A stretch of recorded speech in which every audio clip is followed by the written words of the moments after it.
What's up, guys? Welcome back to Unlocked. So I want to talk about recruiting. And recruiting has been on my mind because recently a friend of mine, very good friend of mine, mentor of mine, probably overspending on average of $20,000 to $30,000 a month on recruiting to get similar results than a lot of the competition. And I've been recruiting for 7 years, or at least in door-to-door selling. I've been recruiting in a big competitive market like Dallas-Fort Worth for 5 years now. And I got to tell you, quick story background, like I was terrible. I was really, really bad at it.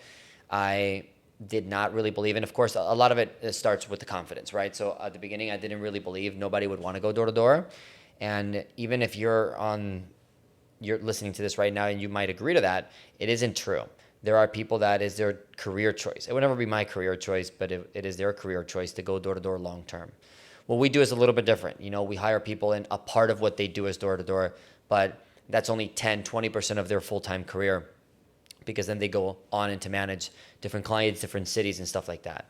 That doesn't mean, though, that you do not have to learn door-to-door recruiting. So I'll take you back to 2020, and I'll give you some stats just to kind of back what I'm going to say. So if you take it as advice, you can understand that it comes from a place of experience. So try to remember dates as good as I can.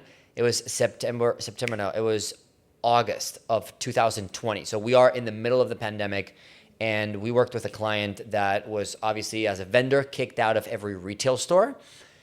It was water delivery service. So the good news is that everybody was home, so our product made sense for the time being. COVID, everybody was home, and everybody that was working from home. So for us to deliver water at home was great, and I still could not hire anybody to save my life. So anyway, I'll give you the stats. I remember interviewing myself 159 people for the month of August of 2020. I sat down one by one with 159 people, and I was trying to build a skill. So I was not trying to be selective or anything like that. I actually told myself, Richard, we're going to build the skill of recruiting for the first part of training was door to door.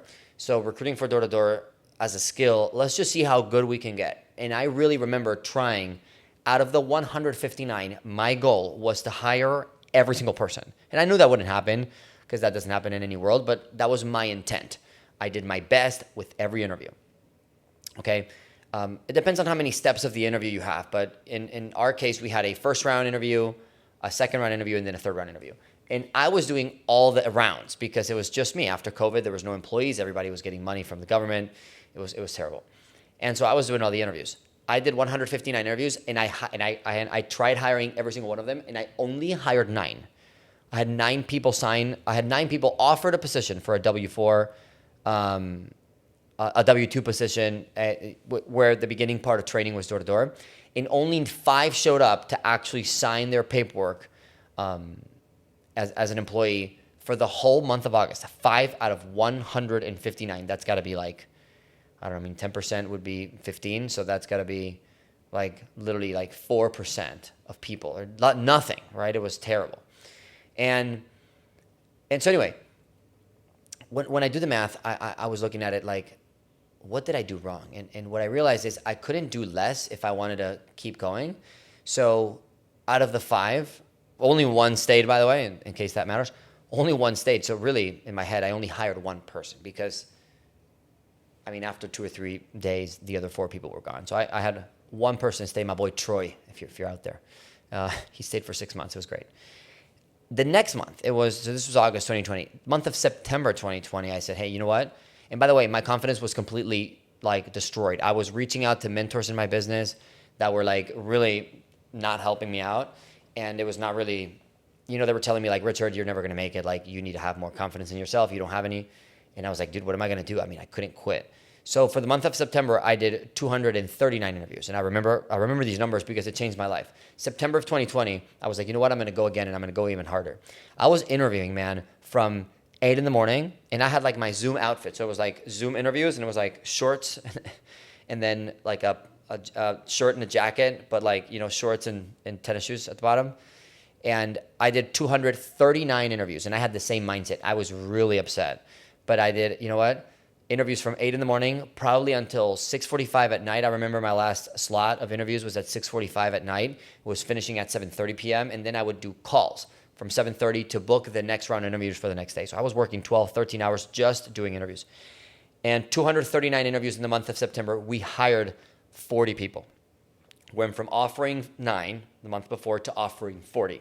And out of the 40, we had 20 show up, and 15 or so of them stayed and moved into a leadership role. So my company went from one employee, Troy, there was another guy, but from one employee that I have recently hired to 20, almost 20. And we went from doing, 4 sales a day, 3 mine and 1 from Troy, or the opposite sometimes. We went from that to doing, we were like top in the country. Now we were getting recognition. We were looking at, growing companies after COVID. The month of October, we hired another 40 people, and we had 20 show, and all 20 stayed. And all of a sudden, in a 90-day period, my company went from 1 employee to over 40 employees that were always there since, and I'll tell you the stats. I mean, this is being filmed right now. It's April 2025.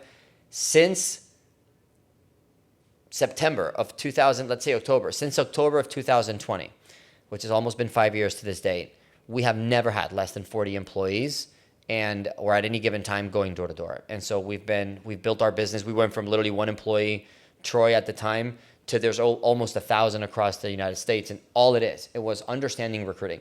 And so when I talk about this mentor that is like probably overspending, $5,000 a week on recruiting, I feel like I could speak to that because that was me. I was wasting so much money, and it was almost my strategy at the beginning. I wanted to waste money because I needed more opportunities because my skill was deficient. So for example, if you don't have any money, you can't really waste money. So you have to invest a lot more time. When you don't have skill, like I didn't, but let's say you do have a little bit of money to invest, and really I didn't have much, but I had a little bit of money to invest, I was able to put money so that I could accelerate the learning of the skill versus if not, it would have taken me a lot longer. But I remember, man, excruciating. Like I remember the pain of just being alone in my office building, just alone. And like sometimes a whole interview wouldn't show up, and I would have 30 minutes of free time, and I would like sit on the couch and like stare at these like boring tiles and that every office has. It's terrible. But now it's been 5 years, and I don't really do any recruiting. I built a team. I trained a team of people that become better than me. And then I am not in charge of the front face of recruiting. I am in charge of more the back end and retention in the back when people start selling, and developing a culture, empowering leadership, and creating and developing leaders for the future so that they can go and have their own opportunity. And so it's not that I got really good at it. I never really stopped trying, and I understood the volume piece. I understood the work ethic piece, and then the rest is just time and effort. And I can analyze the recruiting. So here's where we're at. That's just the background so that you understand, hey, when you analyze your recruiting, you got to look at a lot of different stats, and you have to collect the data. And again, this is a special case because somebody is overspending 20 grand.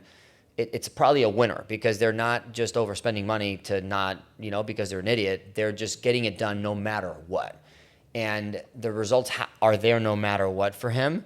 But of course, he's paying a very high price, and that's affecting the bottom line. So when I speak to him, all we did is we just looked at, okay, how many calls are we making? How many people are applying to the job? So this is the data you want to collect if you're going into recruiting. How many people are applying to the job? And we're going to use a 50% rule. So hopefully if you're quick at math, you're always dividing by 2 to understand how many people are moving on to the next step of interviews. And so if I look at how many people are applying to the job, then I look at how many of them are qualified that I'm speaking to go into a first round of interviews. How many of those are showing to a first round of interviews? How many of the showed first round of interviews are getting booked into a second round of interview or a day of observation? How many days of observation that are booked are actually showing up? How many of the showed up days of observation are actually getting a call back for an offer? How many of those offered positions are starting? And how many of the people that actually have started are showing up on day 1 of orientation? This is only the first 7 steps. This is not the recruiting funnel. I would say for a sales role, the recruiting funnel would go from those 8 pieces of data all the way until performance day 90. A lot of people look at recruiting just like it's a 3-round interview process. I try to look at it more like it's a 90-day onboarding. People are doing the job for 90 days, and in my head, that is still part of the interview process because it takes time to onboard a person of quality, especially if you're doing it all the time. So anyway, but we'll just stop at those 8 pieces of data. So just to give you just for some easy math, let's say I have 1,000 applicants. That's the first piece of data. I should be probably booking, and of course, some people are getting disqualified because they're out of town, because they don't, they want to work remote. They can't work your schedule. But I should be booking a healthy 50%. So if I have 1,000 people apply for the month or for the week, I should be booking 500 interviews. And out of the 500 interviews, I should have 250 of them to show up for a first round interview. And out of those 150 that showed up, out of those 250 show up, get booked for a first round interview, I should have 125 show up for the actual first round interview. So you just realize how we went from 1,000 people that applied to I'm actually only sitting down with 125 people. And I got to have that expectation. I got to understand that I have to qualify for 1,000 names to only sit down with 125, which is 12%. And so out of the 125 that I'm sitting down with, I am booking about 60 or whatever the math, whatever half is that, 67 of those to a second round interview. And half of those, which is 33, we'll say 34 for easy math, 34 of those people are actually showing up for a day of observation, and I'm hiring 17, and I'm getting 8 of the 17, or in this case, it would be 8.5, to actually show up for an onboarding. So I'm basically expecting, on a 50% ratio, I'm expecting 8 people that are new signing paperwork out of 1,000 that applied. That actually would make sense. Now, of course, as an entrepreneur and as a winner, the further you go in the funnel, the more you can affect the data and the more effective your leverage is. I learned this from listening to Alex and Leila Hermosi a lot. So like, if you do a lot of more work at the beginning of the funnel, really filtering those 1,000 resumes, it takes a lot of work to go through 1,000 resumes. And if you get a 10% increase, that's okay. 10% increase would be an extra 100 names, but that's only 50 that get booked, 25 that showed, 12 that show for the next. By the time you get to the end of the funnel, it was only one person. So I want to look at what part of the funnel do I have the most leverage. So typically it's going to be towards the end of the funnel that I have the most leverage. So let's say I have, 67 people get booked into a second round interview. So in my head, only 50% are going to show up for the second round interview. So I'm expecting 33. But let's say I invite those people for coffee. That's the same day they're coming for the interview. I send them a $5 gift card for coffee. That might get my retention up 20%. Now, 20% on that part of the funnel, 67, 20% out of 67, now you're looking at an extra 12 people. So instead of 33 people showing up for a day of observation, I'm actually at 45. And that is a big difference. Now I actually increased by 20%. And out of 45, I'm expecting to hire 22 and a half people. But if I invite them for coffee and I put their picture on their onboarding packet and email it to them early, I might get, instead of 22, I might hire 30, and then 15 showed up. So I literally just doubled my expectation. I literally got 2 weeks worth of results, because 8 times, the number was 8 showing up to 1,000 names. But if I do those two things, the coffee, the printing, pay a little bit of attention and put more pressure at the end of the funnel, I am getting double. I am getting 2 weeks worth of results in one, but I didn't have to work the whole second week. I just did the coffee, the email, the this and that. So you might have never heard this, but that's obvious.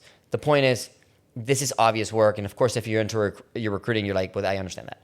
Now, my mentor was actually looking at, there's at the beginning part of the funnel that was completely messed up, and that's where most of the money flows. And there was like a big error on how I'm looking at these names and how many I'm getting booked. That was affecting the quality a lot. A little bit of mismanagement at the beginning of the funnel, and combined with a little bit of, a winner that wants to get the results no matter what, and a little bit of misinformation, the person's going to overspend drastically, because like we did the math. If I increase just by 10%, I might only be getting one more person to start. 20%, I might be at the beginning of the funnel. 20%, I might only be getting 2 more people to start on the 50% rule. But if I go 20% and I push it at the bottom, I might be getting a lot. So that's where most entrepreneurs are going to focus their leverage, their attention, their energy, and focus into the end part of the funnel, because that's where they can get the most bang out of their buck.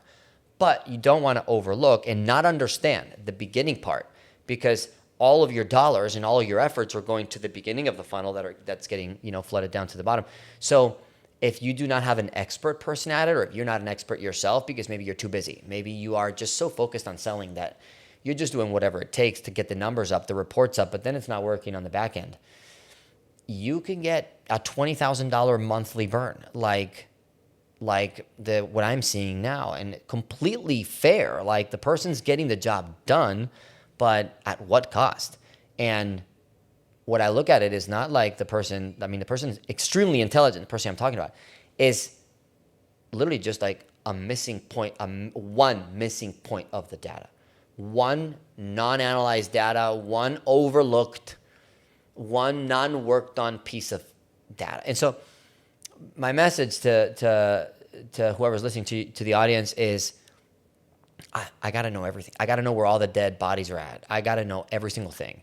And, trust yourself. If you have a gut feeling like he had, like, I'm spending a lot of money, how can I be getting, the stats when he was comparing to me? He's like, Richard, I'm spending in the same market with the same conditions, with the same offer. I'm spending $30,000 more per month. So 4 times more than me, 400% more money than me, to only get 11 more monthly or 11 more weekly people. It's not that much of a leverage. Again, it's $30,000, 400% more times 400% worth more of pressure to the beginning of the funnel only yielded 11 more people offered, which is on a 50% rule, only 5 starting. On a 70% churn for door-to-door, it's 2 people.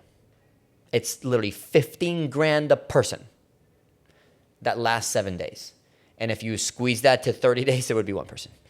Only one of the 2 or 0. Actually, the reality would be like 0.1 of the humans, which you can't obviously do. There's no 0.1 human, but you get it. It would be 30 days, the data. So like I'm paying $30,000 to have less than 1 person stay for 30 days. That's insane. Versus, again, if the money was focused at the end of the funnel, or if I keep the money there, I need to understand every point and where am I bleeding. And what I would say as an advice, if you take it from me based on 5 years of recruiting, and I know there's a lot of people out there that have way more, but what I've seen is trust yourself. And like, if you have a feeling something's going wrong, sometimes an entrepreneur will shut that off because it's like, I don't respond to fear. This is just fear.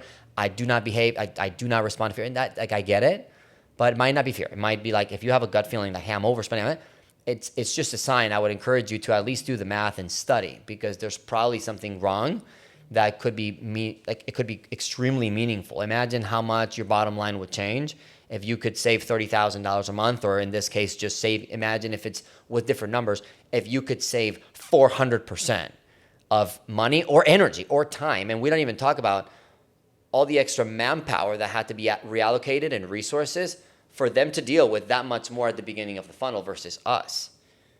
Just to get a 0.1 more person for 30 days, or just 1 person for 7, or 11 before they show up to orientation. Anyway, a crazy, crazy, crazy recruiting background person could still miss 1 point and have a crazy bleed. So hopefully you learn something from that. Study your craft, master your craft, look at every data, look at every stat. Do not delegate until you are just seeing not just the money coming in, but you seeing the results. You're getting credit for work you're not doing because of how proper systems you implemented.